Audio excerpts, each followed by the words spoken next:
Claude Esco, à quoi sert un animateur scientifique? Un animateur scientifique, comme tout animateur, s'agit d'abord sur le développement personnel de l'enfant. Je vais essayer de dire un peu comment des pratiques d'activité scientifique ont une influence sur le développement personnel de l'enfant. Je dirai après comment, quelles sont les compétences sociales de la science qu'il faut construire avec les enfants quand on est animateur.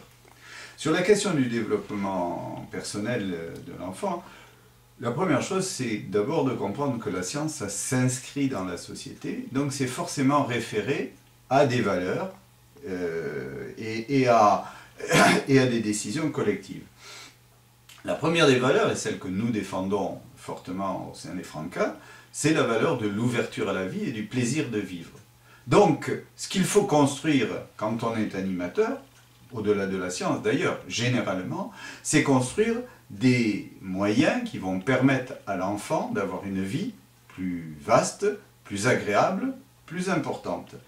Et que ce que peut particulièrement faire le développement scientifique et l'activité scientifique, c'est le premier élément, apprendre à être curieux.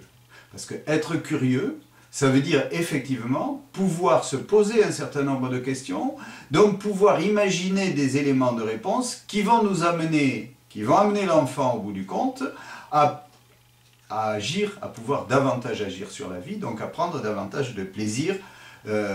Et ça veut dire accepter de s'interroger, c'est-à-dire regarder le monde autour de soi et regarder les questions que le monde vous pose autour de soi. Ça, c'est un deuxième élément qui a trait à la construction de l'estime de soi. Accepter de s'interroger, d'une certaine manière, c'est se dire « je vais être capable de me construire une réponse ».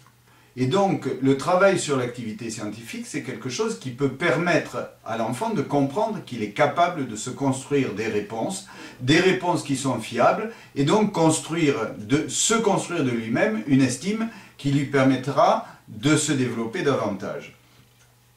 Ça lui permettra d'acquérir cet esprit critique sur les choses, d'accepter de se remettre en cause, toute une série de choses qui ne sont pas spécifiques à l'activité scientifique, mais que l'activité scientifique peut particulièrement construire. Le deuxième élément qui est très important aussi dans la pratique d'activité scientifique et qu'un animateur doit développer, c'est le statut de l'erreur.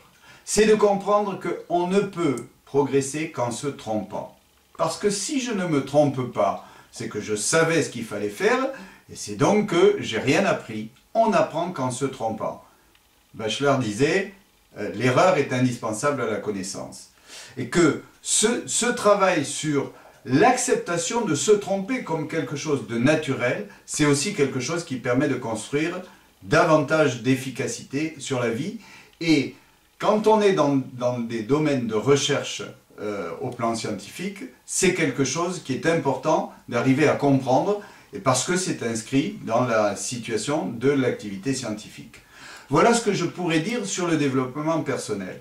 Maintenant, je vais venir sur les aspects des compétences sociales de la science, et donc ce qu'un animateur scientifique devrait construire autour de l'activité qu'il mène, avec les enfants et les jeunes avec lesquels il est, de manière à éviter de mythifier la science, voire même de faire, au bout du compte, du scientisme. Le premier élément, c'est autour de la vérité scientifique. Si on construit ensemble de la vérité scientifique avec des jeunes, c'est-à-dire que si on amène, en reprenant le cheminement général d'une recherche scientifique, j'essaye de comprendre ce qu'on sait, je me pose des questions, j'expérimente, je traduis ces expérimentations par de l'expression avec les autres, et donc ça veut dire que je dois construire aussi des lieux de débat scientifique. Et l'important du débat scientifique, c'est qu'un débat scientifique, ça n'est pas arbitré par le vote, c'est arbitré par l'expérience. On n'a pas voté pour savoir si la Terre tournait autour du Soleil ou si le Soleil tournait autour de la Terre. Et que cet élément de comprendre qu'un débat scientifique, on argumente dans un débat, on montre les expériences qu'on a faites, on se questionne. Et puis ce qui va arbitrer ça, c'est l'expérience. Et donc ça déconnecte de cette crainte du regard de l'autre et ça déconnecte de l'affectif. Et que cet élément-là, c'est un élément important dans le développement d'une pratique scientifique. Le deuxième développement important d'une pratique scientifique, c'est de travailler sur le rapport permanent qui existe entre la science et la vie quotidienne. Attention à ne pas faire d'activités scientifiques qui seraient déconnectées de la vie. Je vais prendre un exemple. Si je travaille sur la qualité de l'eau, je vais aller, par exemple, il y a une rivière qui passe derrière au fond de la structure de loisirs, je vais aller regarder si c'est la qualité de l'eau dans cette rivière. Effectivement, je peux travailler sur la maîtrise d'outils techniques, un turbidimètre par exemple, ou des éléments comme ça qui vont me permettre de comprendre un certain nombre de choses. Je vais travailler sur l'approche expérimentale, donc sur la construction d'une méthodologie scientifique, je vais travailler sur ça. Mais si j'oublie en même temps que travailler sur la qualité de l'eau, c'est se poser la question de l'eau dans le monde, c'est se poser la question du partage de l'eau dans le monde, et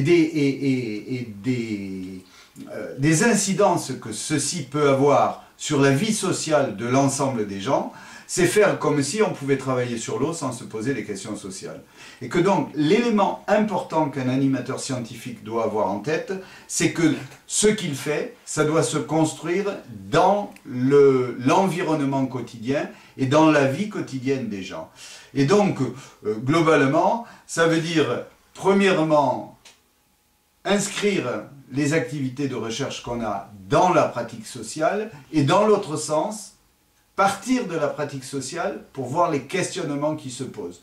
La vie autour de nous ne cesse de nous poser des questions, si on sait regarder ces questions et si on sait les attraper. Et après les attraper de manière scientifique, c'est essayer de mettre en place des démarches qui vont nous permettre de mieux comprendre, à condition que cette compréhension, ces démarches, se traduisent toujours à un moment ou à un autre sur un lieu d'échange et de débat autour des questions que tout ceci peut poser. Et c'est à ce titre-là qu'effectivement, on abordera à la fois le développement personnel de l'enfant sur la curiosité et sur le statut de l'erreur et sur la capacité à se questionner, et la capacité sociale de l'enfant à travailler dans sa construction citoyenne, c'est-à-dire dans son questionnement sur le monde à partir de valeurs.